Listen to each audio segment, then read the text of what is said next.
Situé en plein cœur de la ville de Sherbrooke, le parc du Mont-Bellevue s'étend sur 200 hectares et abrite une centaine d'espèces animales ainsi que quelques 400 espèces végétales. En 2019, une demande a été déposée conjointement par la ville de Sherbrooke ainsi que par l'Université de Sherbrooke auprès du ministère de l'Environnement et de la lutte contre les changements climatiques afin de reconnaître le parc du Mont-Bellevue comme étant une réserve naturelle. C'est dans cet objectif qu'aujourd'hui, on y inaugure 2 sentiers de vélo de montagne éco-responsables afin de préserver la biodiversité du parc tout en permettant aux cyclistes de pratiquer leur sport.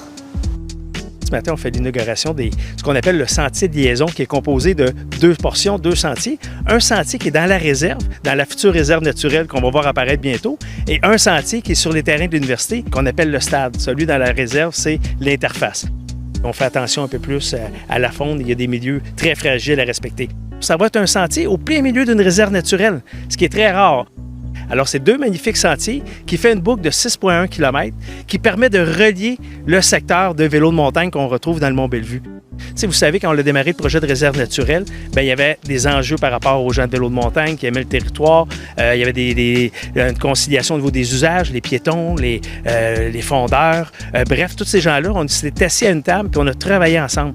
On s'est entendu sur le tracé, le corridor. On voulait avoir des infrastructures qui soient durables dans le temps parce qu'une fois qu'on a la réserve, on ne peut plus rien faire. On ne peut plus faire de sentier, on ne peut plus rien toucher. Je pense que les nouveaux sentiers sont vraiment à découvrir. C'est un super bel ajout pour notre parc. 50 % en fait d'ajout au niveau du tracé de vélo de montagne, ça en donne beaucoup plus pour nos adeptes. Le fait que c'est un sentier qui a été conçu de manière à protéger le milieu naturel, à respecter les pentes pour pas qu'il y ait trop d'érosion, c'est vraiment important. Donc, ça va permettre la pérennité du sentier à long terme aussi.